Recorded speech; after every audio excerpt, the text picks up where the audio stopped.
Kelanchal times, हर खबर पर हमारी नजर।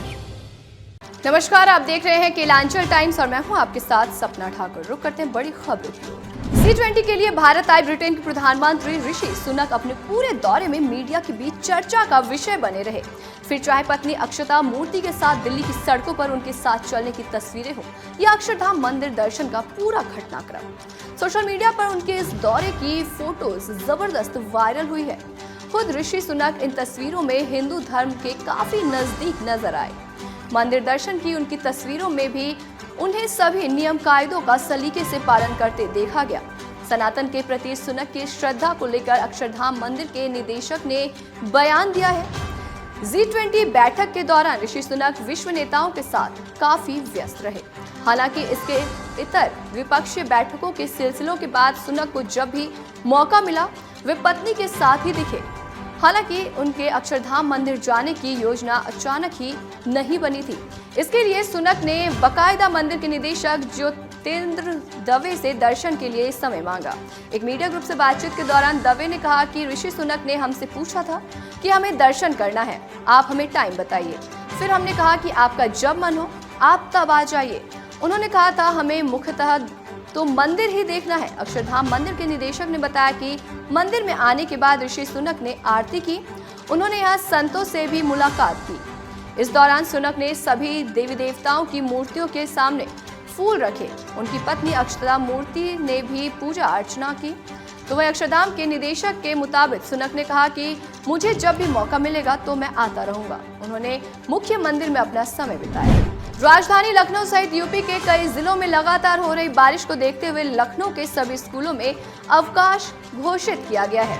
इस संबंध में जिला अधिकारी ने आदेश जारी कर दिया है। तो वहीं आम शहर वासियों के लिए मौसम विभाग द्वारा जारी भीषण बिजली कड़कड़ाने और भारी वर्षा के मद्देनजर अनावश्यक घरों से न निकलने का निर्देश जारी किया है।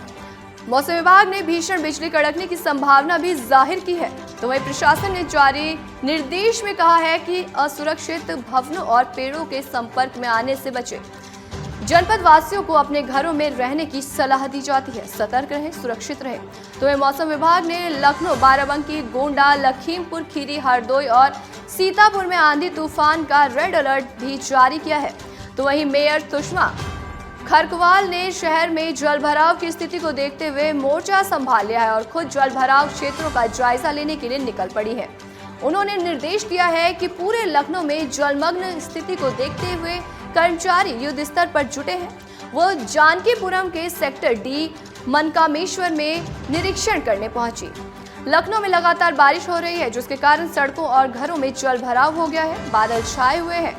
आज सप्ताह का पहला दिन होने के बावजूद सड़कों पर ज्यादा यातायात नहीं है।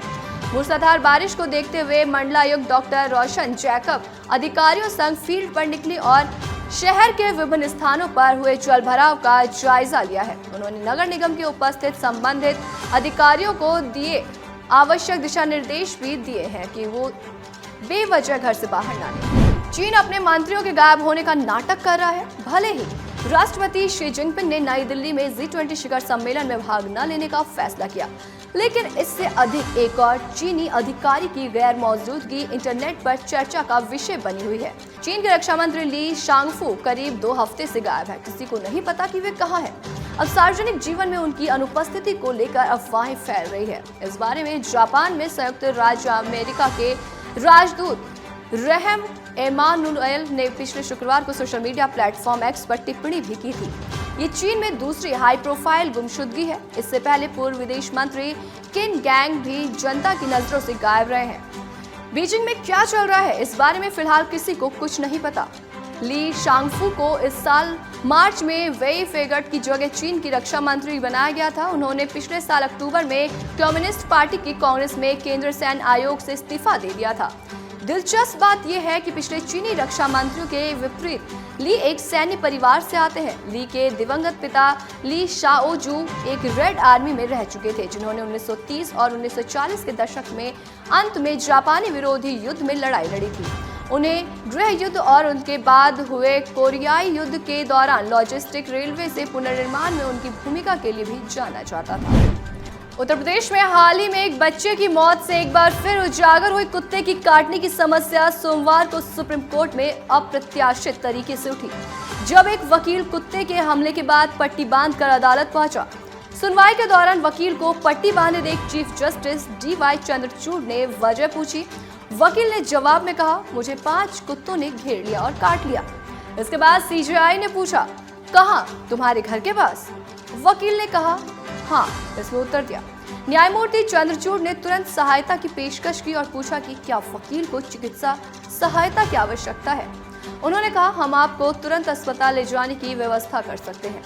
वकील ने शीर्ष न्यायालय से कहा कि इस गंभीर मामले पर सुप्रीम कोर्ट को कोई डायरेक्शन देना चाहिए, क्योंकि अलग अलग हाई कोर्ट ने अलग अलग फैसले दे रखे हैं। कोर्ट में मौजूद सॉलिसिटर जनरल तुषार मेहता ने भी कहा कि ये एक गंभीर मामला है। सॉलिसिटर जनरल ने सुप्रीम कोर्ट से स्वतः संज्ञान लिए जाने की मांग की।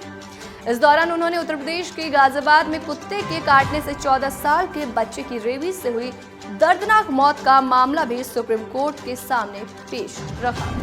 NSE के मुख्य सूचकांक निफ्टी 50 ने सोमवार को इतिहास रच दिया। देश के सबसे बड़े शेयर सूचकांकों में से एक निफ्टी 50 ने आज पहली बार 20,000 का आंकड़ा पार किया है। एक बार फिर 20,000 से नीचे जाने वाले इसने पहले 2002 की सबसे पहले ऊंचाई छुई। वहीं निफ्टी बड़े शेयरों के दम पर खरीदने को मिला। सुबह से ही बाजार में खरीदारी का मूड दिख रहा था।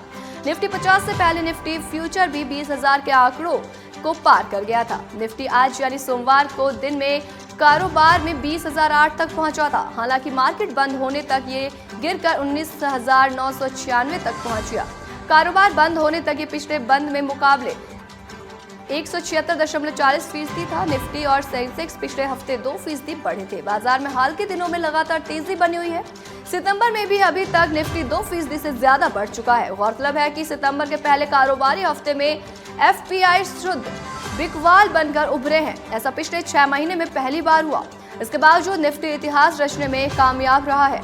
मनी कंट्रोल की एक रिपोर्ट के अनुसार GST कलेक्शन का दूरस्थ डाटा निजी कैपिटल एक्सपेंडिचर और क्रेडिट ग्रोथ और अगस्त के परसेंटेज मैनेजर इंडेक्स में दिखाया कि भारतीय अर्थव्यवस्था मजबूत बनी हुई है। दिल्ली नगर निगम राष्ट्रीय राजधानी को साफ और स्वच्छ का शहर का मॉडल बनाने जा रहा है। आम आदमी पार्टी विधायक और दिल्ली MCD प्रभारी दुर्गेश पाठक ने खास बातचीत में बताया कि इसके लिए विशेष कार्य योजना पर काम शुरू कर दिया गया है। उन्होंने बताया कि सफाई के मामले देश के 48 महानगरों में दिल्ली 47वें स्थान पर ही रह चुकी है।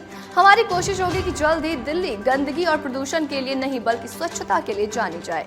एक सवाल के जवाब में उन्होंने कहा कि अभी कोई समय सीमा तय नहीं है, लेकिन बहुत जल्द अपने लक्ष्य को हासिल कर लेंगे। दुर्गेश पाठक बोले कि इसके लिए जरूरत के मुताबिक मैन पावर के साथ संसाधन और मशीनरी को भी बढ़ाया जाएगा। तो ऐसे तमाम बड़ी खबरों के लिए देखते रहें कीलांचल टाइम्स।